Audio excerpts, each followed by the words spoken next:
Hey everyone, Margarita here. I want to do a quick video on my ongoing condition and how I got to where I am right now. I know I'm making a whole bunch of different videos, and it's going to depend on which order you watch these videos in.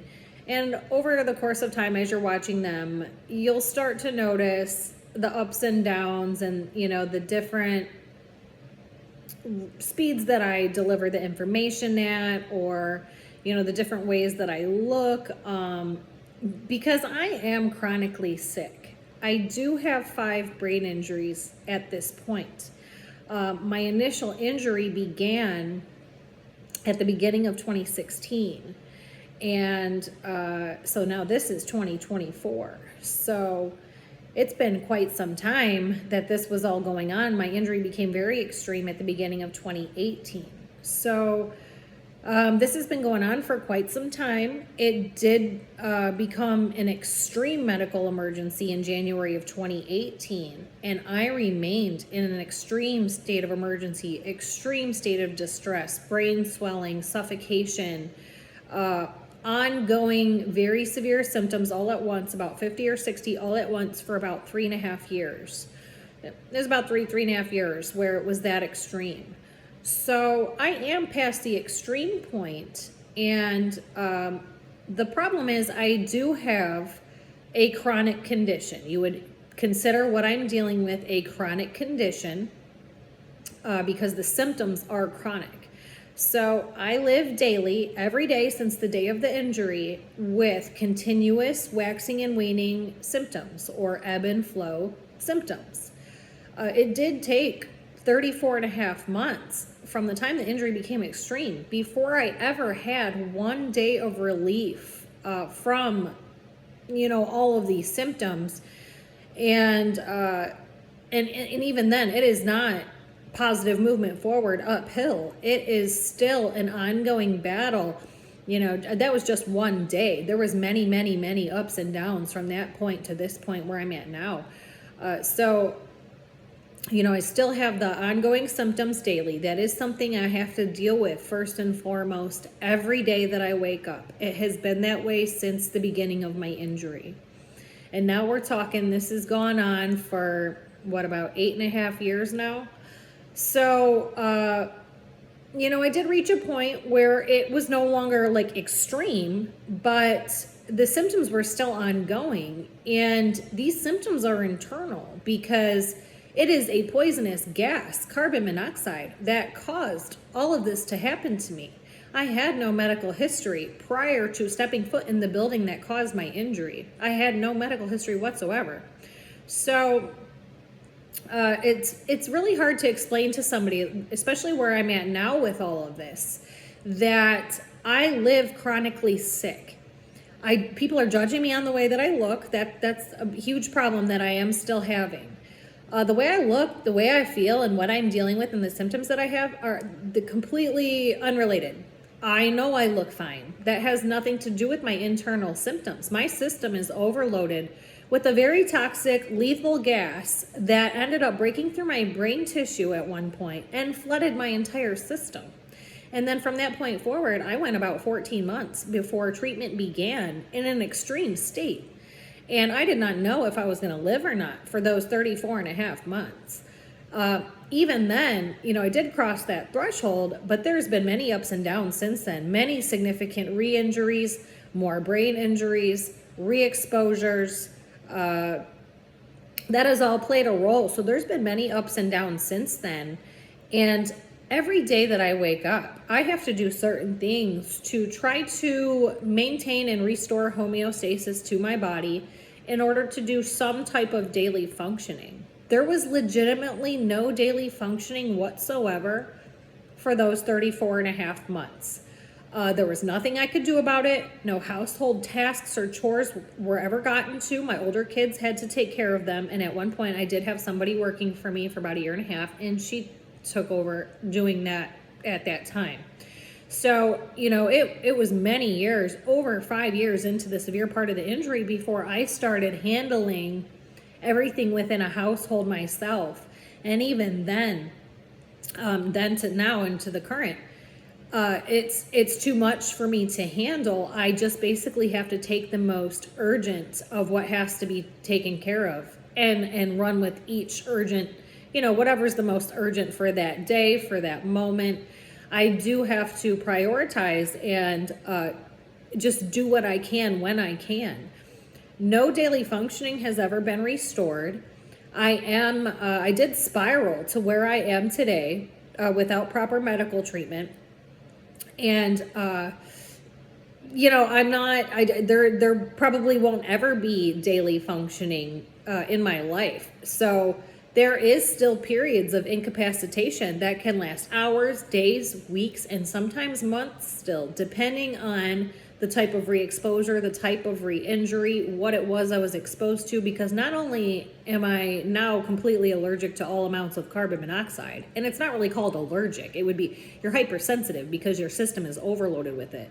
Not only that, it broke through my brain tissue, and that the blood-brain barrier is what blocks toxins and particles from flowing through one's system and making them sick. Well, I don't have that. So that protective barrier is not there. So every breath I take, any wrong thing I ingest, it can become a very life-threatening situation very fast. And that is not normal. Most people, if they have that degree of an injury or that degree of carbon monoxide poisoning, usually they're removed from it before it breaks through the brain tissue. And usually if it does break through the brain tissue, the person doesn't live to talk about it. So I have a very extreme rare case, and I probably have the most extreme case of it, my son and I both, where the people got to live in the long run and have the quality of life that we have today.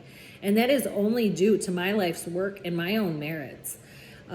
We are patients at a private center. That's how we got to live. And when I did find them, we were very close to death. Still not knowing if we were going to live or not. We did not know if we were even going to live, if it was even a possibility for 34 and a half months. So once we did cross that first threshold, that's when there was a light at the end of the tunnel. However, it was still a very long road from that day to this day today, because it's been almost 4 years since we crossed that first threshold. There is like several sets of thresholds that have been crossed, and I am still in need of another $50,000 to $100,000 in treatment, and my son is still in need of about another $10,000 in treatment before we can get to a point where we can drop down to what you would call maintenance treatments. You just go in like once a month.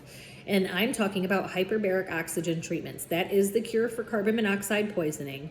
That is what repairs the brain tissue if in fact it does break through the brain tissue. And that treatment does treat other brain injuries as well. So that is the only cure, because carbon monoxide binds to the hemoglobin 240 times tighter than oxygen. So that is the only way to break it off of your cells and out of your system and clear it. So without that, you will never restore your body's state of homeostasis or any type of functioning, depending on how much you have taken into your system. That's a big factor as well. How long you were exposed, the parts per million, how much your system took in, did it break through the brain? There's multiple factors involved. So, I did have, we had the worst case scenario where the people did get to survive, and it took many years to restore some quality of life. We literally lived with 0% quality of life for 5 years straight. And even to this day, where I'm at now, I still only have about 5 to 10% quality of life, and sometimes it is zero. Because it is up and down, up and down. All of these exposures do happen. This is something I'm treating on an outpatient basis and have been the entire time once I did find treatment. And this is not an outpatient type of injury. So it made it that much harder to recover, especially with no help from the medical system. I do have a deranged mother who's in the background, creating chaos, using agencies to chase me, harass me, pumping up the people around me full of delusions, screaming her delusions in my face when I couldn't have sound, trying to recover, my brain sagging, everyone screaming. I have 50, 60 severe symptoms at once. There was no rest, no recovery, no proper treatment during any of this. So it made it 100 times harder to recover from that extreme part of the injury. Now, I am still permanently injured. I am still dealing with these symptoms today. Every day, it does not go away. I do have some periods of okayness once I do these certain things that I have to do every day to get to some form of homeostasis. Once I achieve that, then I basically don't put anything else into my system once I kind of reach that degree. And that goes for all of the time, every day. This has been ongoing for years. I do have ongoing neurologic sequela.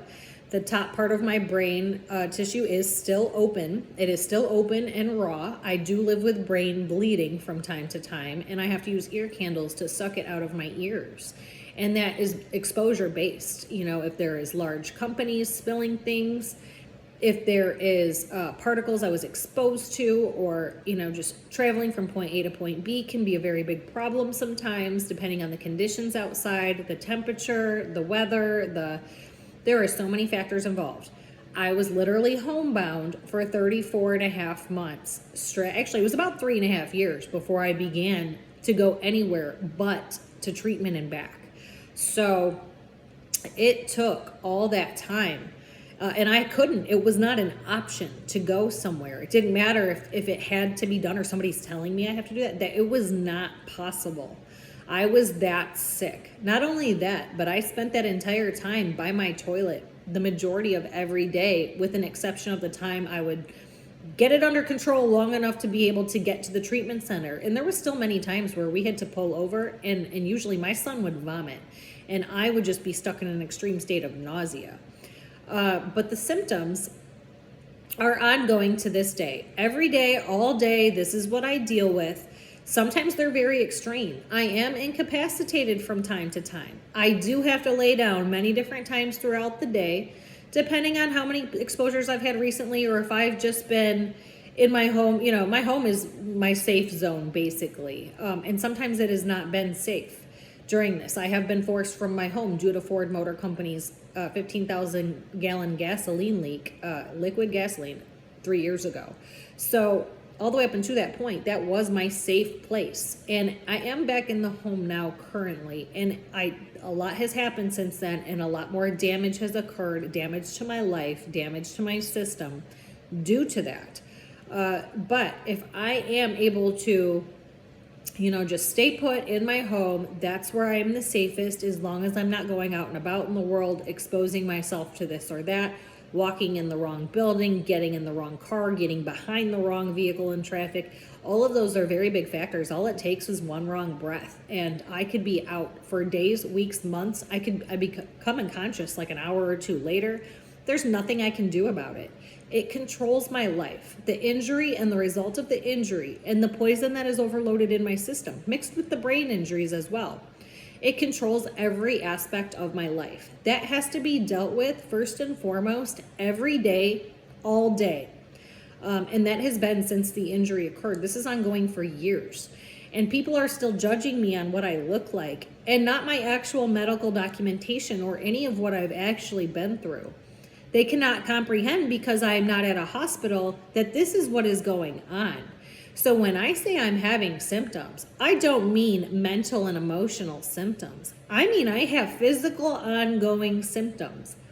These particles flow straight through my brain tissue. They flow into my brain, through my blood system, all throughout my body at times. And then eventually they'll process, or if it's a significant exposure, it may not process, and it just may slowly take me down further and further out. And then I get forced to go pay for treatment, because as of the last few years, all of my treatments have been 100% out of pocket for both of us. And, that has created a great financial burden. I have already spent $165,000 out of pocket just to get us to where we are today. And I believe my private insurance spent about $120,000 toward my treatments as well. They did bill directly the first few years, which is part of what got me to where I am today. But at a certain point, I did have to start 100% self-paying due to the center and their guidelines there. So I will get back more into this, but I just wanted to do a video to let people know kind of what I live with, what I deal with, and the perception of others. So I'll be back to talk a little bit more about that shortly. Thanks. Bye.